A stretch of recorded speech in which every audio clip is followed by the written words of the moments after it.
Hi, Miss Oya. How's it feeling? Lovely. Yeah, is it keeping your neck nice and toasty? Yes.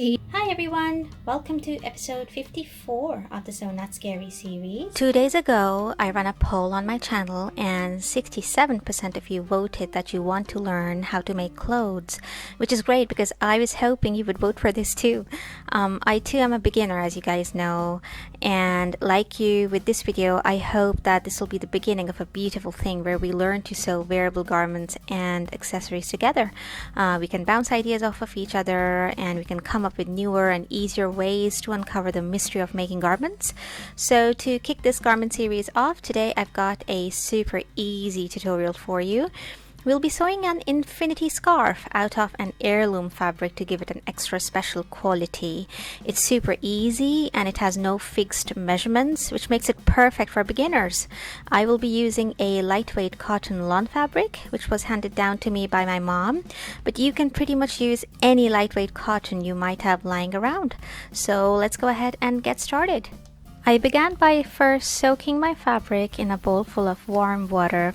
I let it sit in the water for about half an hour and then I hung it out outside to air dry. After that, I gave everything a really good press and the fabric was ready to use.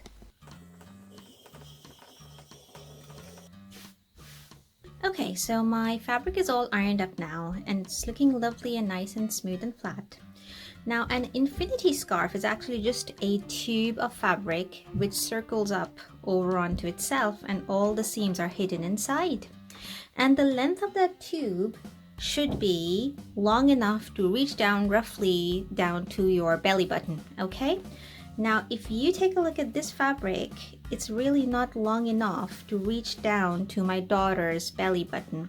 So what I want to do is actually slice it up down the middle, okay, that way from one edge to the other edge, okay. I'll literally just slice it up down the middle, put the two edges together with the right sides facing each other and give it a nice long straight stitch, okay. And what that's going to do then is it's going to give me a nice long strip of fabric to work with. So that's what we're going to do. Okay, so let me quickly show you how we're going to cut this fabric down the middle. This is one straight edge of the fabric, okay, the finished edge. I'm going to put the two corners of the fabric together, and where I fold it over, this is a fold, I'm going to give it a little nick with my scissors. Okay, and now I'm simply going to rip it down. Do you see how easy that was? I've managed to snip my fabric in perfectly equal halves, okay, and now we can move on to the next step. Okay, so that's one half of the fabric that we just ripped up, okay, and the good side is facing us, okay. Under here is the wrong side or the bad side. The good side is facing us, and now I'm going to take the other half of the fabric and place the good side facing down, okay? And now that I've done this, all we have to do is simply match up these edges and sew a nice straight stitch all across the top. I've got my trusty old pincushion here, and to help me sew a nice accurate straight line all across one edge of that fabric, I'm going to quickly pin the edge together.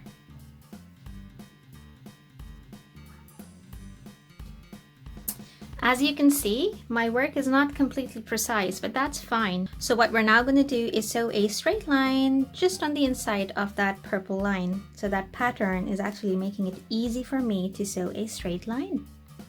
Okay, so now we're at the mini sewing machine and I'm just going to sew a nice straight stitch along that pink divide. Here we go. Despite being an incredibly simple project, this can be an incredibly important one too, because you can use heirloom fabrics like I did here to create your special scarf. Okay, so our stitches came through beautifully, but rule number one of good sewing practice is to always press down your seams, so that's what we're going to do. So I'm going to take a sharp pair of scissors and clip away some of this extra fabric beyond the stitch line.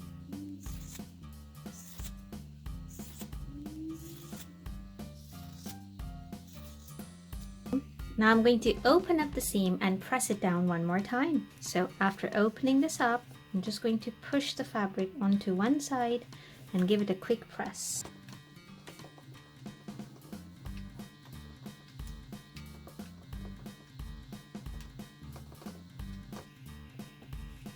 Okay, so our seam is sitting nice and flat onto one side. Let's move on to the next step. We have to fold that strip with the right sides or the good sides facing each other like so, okay, all along the length of it. And this is what it's gonna look like. So do you see, that's my strip. Those are the good sides, they're facing each other, and that's one long strip, okay. Just keeps going, okay. There's that middle seam that we just sewed, okay. Just keeps going nice and long.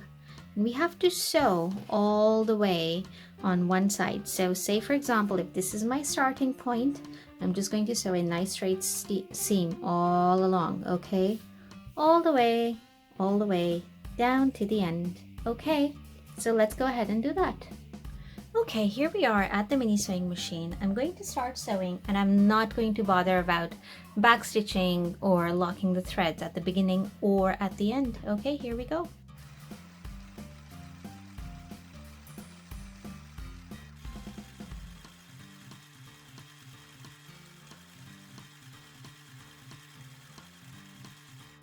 Okay, and as you can see, I've now finished stitching all along the long side of my fabric.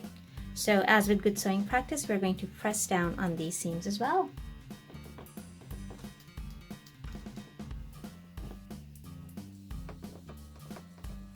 Okay, so for this next step, we're going to model it on the person who has to wear the scarf and see how long a fabric we need. So Zoya, if you just stand there, I'm going to wrap this around you twice, okay? So that's once, that's twice, okay? And what do you think? I think that's a good length right there. We know that this is too long, okay? So I'm just going to snip this bit off and we're gonna work with the remaining fabric. Okay, so we're going to snip off the extra fabric.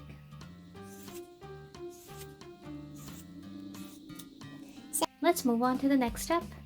Okay, so the next step is fairly easy. We now have a long tube of fabric as we just saw, okay? I'm going to open up one end of that tube, okay? Here it is, that's one end. I'm going to reach through it and grab the opposite end from the inside, okay? Here we go.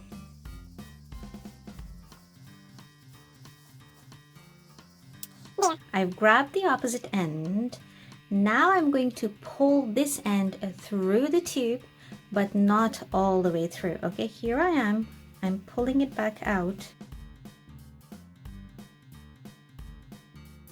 And now, once I reach the beginning, this is what I'm gonna do. I'm going to take the inner tube, or the other end of the tube, and match it up to this end with the seams touching each other like so, okay? So the inner seam is now matching the outer seam, as you can see, and I'm going to go all the way around, just matching up the edges as best as possible, okay? Good enough is good enough for this project, okay? You don't have to be particularly precise because this isn't like a perfectly fitting garment. It's just an infinity scarf, okay? So even if you're not very precise, the results are still going to be good enough, okay? So now that the edges are matched up, I'm going to roughly pin them together.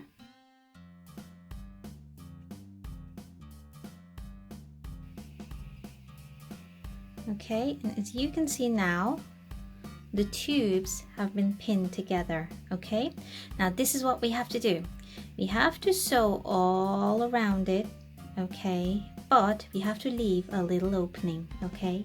And this time, at the beginning and at the end of our stitching, we are going to reinforce the stitches.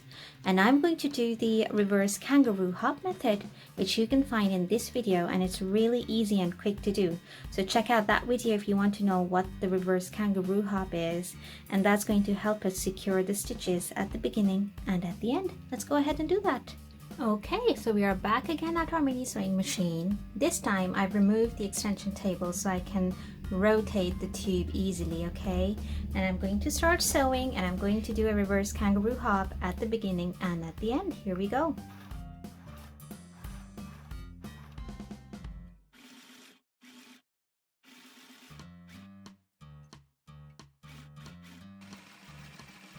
Okay, so now I've finished sewing all around those tubes.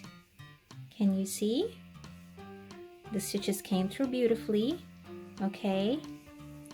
And there is my opening that I left, okay? Now this is what we have to do. We have to reach between these two walls, okay? Reach down and turn the whole scarf right side out. Here we go.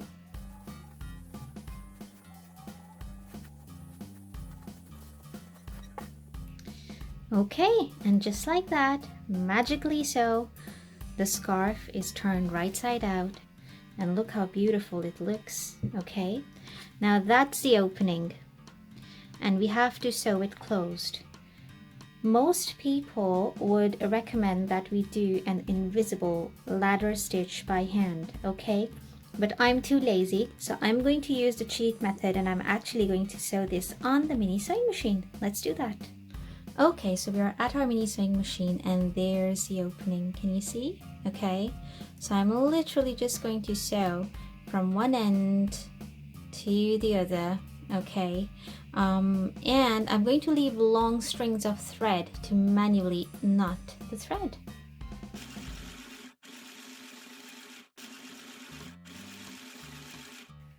Okay, so I've finished sewing and closing that opening. So I'm just going to ask my daughter to put it on and show you what it looks like. Hi, Miss Oya, how's it feeling? Lovely. Is it soft? Yes. Show mommy, how does it feel? It feels kind of airy. Oh, okay, so is it comfy then? Yes. Do you like it? A lot. So if you close the opening using a ladder stitch, it's going to give you a much neater finish than this. But hey, it's just a scarf, so people won't be able to see it really. But in future, if I do make this again, I will probably close the hole using a hand sewing needle and a thread. But other than that, I'm really very happy with the way this turned out. If you like this video, please do give it a thumbs up and consider subscribing to my channel. Share this video if you think that other beginner sewists might benefit from it. And I shall see you guys soon. Bye!